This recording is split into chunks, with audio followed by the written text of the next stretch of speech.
মমতা ব্যানার্জি যেটা বলছেন সেটা উনি রাজনৈতিক দৃষ্টিভঙ্গি থেকে বলছেন যে আমি লড়ে যাব, ওরা যে সুপ্রিম কোর্টে এপিয়ার করে, এগুলো হচ্ছে সমস্ত রাজনৈতিক পদক্ষেপ। যেমন বিজেপি এটা করছে বা সমর্থন করছে ভোটে জেতার জন্য, তেমনি মমতা ব্যানার্জি এটা চূড়ান্ত বিরোধিতা করছেন যত রকম ভাবে সব ভোটে জেতার জন্য। আমরা সেই ভোটে জেতার প্রশ্নটা আজকে যাচ্ছি না, এই তোমার প্রশ্নটা আজকে উত্তর পুরোটা আমি দেওয়ার চেষ্টা করবো না। আমি অমিত শাহ যেটা বললে সেই সূত্র ধরে তপন বাবুকে একটা জিনিস জিজ্ঞাসা করবো, তার মানে আমরা কি আগামী দিনে আরো অনেক আইনি লড়াই দেখতে যাচ্ছি? 28 তারিখ যে চূড়ান্ত ভোটার তালিকা প্রকাশিত হবে, তারপর অনেক লোকের অনেক অভিযোগ থাকবে। এই যে সমস্ত কথাগুলো এখানে আলোচিত হলো, একদিন সময় দিয়ে বলা হলো ডোমিসাইল সার্টিফিকেট গ্রহণ করা হবে, পিওলো অ্যাপ বন্ধ করে দেওয়ার পরে নির্দেশ এলো যে প্রধানমন্ত্রী হাউজিং যে অ্যালটমেন্ট সেটা চিঠিটা গ্রহণ করা যাবে না বা যাবে। এগুলো পরিপ্রেক্ষিতে, এগুলো তো আমরা যে আলোচনা করছি এগুলো সকলেরই জানা, কোটি কোটি মানুষের জানা। আরো কি বহু আইনি ঝামেলার মধ্যে দিয়ে আমরা যেতে যাচ্ছি? তখন আপনার কি মনে হয়? আইনি ঝামেলা, ঝামেলা বলবো না, আইনি ব্যবস্থা নেবার অধিকার সবার আছে, সে তো হতে পারে, হয়তো বা হবেও। এটা উনি আবিদু ঠিকই বলেছেন যে কিছু তো ভুল ত্রুটি থাকে, অতএব কিছু মামলা হবে, টেকনিক্যাল প্রশ্ন উঠবে, নতুন করে তার সিদ্ধান্ত হতে পারে আরো। কিন্তু প্রশ্নটা ঠিক সেখানে নয়। আইনি পার্ট যাই হোক না কেন, একটা ভোটার লিস্ট তৈরি হবে, ভোট হবে, এসব যা আছে আছে।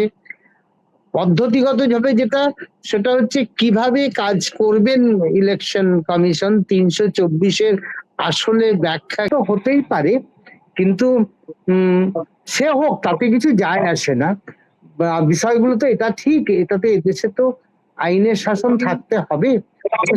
শেষ পর্যন্ত আদালত ঠিক করবেন 324-এর ব্যাখ্যা কি এবং কে ঠিক বলছে।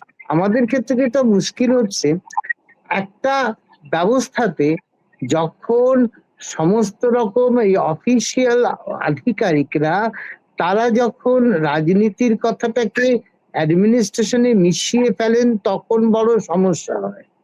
সেটা হচ্ছে একটা অর্ডার দিয়েছেন ঠিক বা ভুল, চিফ মিনিস্টার বলতে পারেন যে না, এই অর্ডারটা ঠিক হচ্ছে না, আমি এটাকে চ্যালেঞ্জ করব, সেটা একটা কথা। কিন্তু ইলেকশন অথরিটিকে যেভাবে এই যে গালাগালের একটা পরিস্থিতি তৈরি হয়ে যাচ্ছে, এইটা ভারতের গণতান্ত্রিক ব্যবস্থার পক্ষে একটা ভয়ানক বিপদের সংকেত। এইটা একটা তার ভুল হতে পারে, তার ঠিক হতে পারে, তারা যেটা করছেন সেটা পক্ষে যেতে পারে, বিপক্ষে যেতে পারে, মামলা মোকদ্দমা হতে পারে।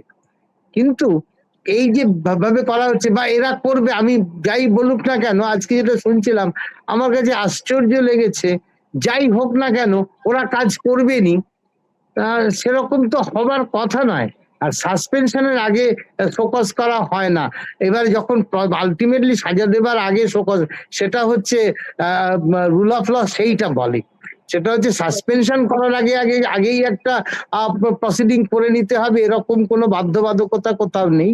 সাসপেনশন হবে, সাসপেনশন ইজ নট পানিশমেন্ট, এটা হচ্ছে প্রথম কথা, সুপ্রিম কোর্ট বারবার বলেছেন। সুতরাং সাসপেনশন হবে। ধরা যাক ভুল হয়েছে, উনি যেটা বলছেন পাওয়ার নেই, আমি বলছি পাওয়ার আছে।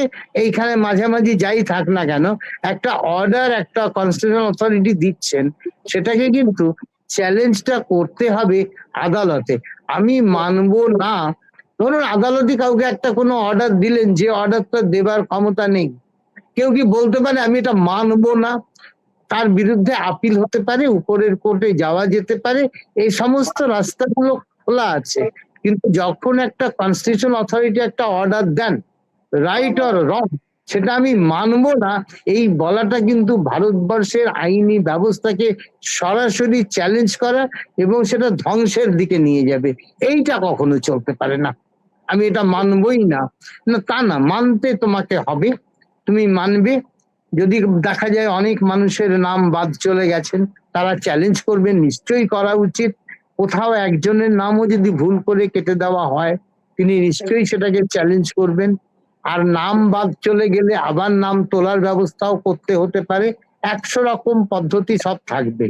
কিন্তু আমরা যদি প্রতিনিয়ত পরস্পরের বিরুদ্ধে যুদ্ধ করতে থাকি, তাহলে এই যে গোটা সিস্টেমটা, রুল অফ ল, যার উপরে ভারতবর্ষের ব্যবস্থা দাঁড়িয়ে আছে, সেটা কিন্তু ভেঙে যাবে, সেইটা কখনো আমরা এনকারেজ করব না। অতএব অর্ডার যদি আসে সেই অর্ডার মানুন, সেটাকে চ্যালেঞ্জ করুন আইনি পথে, কিন্তু থাকলে ঠিক বা ভুল আদালতের হুকুম, অন্য কোনো অ্যাডমিনিস্ট্রেটিভ অথরিটির হুকুম মানবো না, এইটা কখনো বলা চলবে না।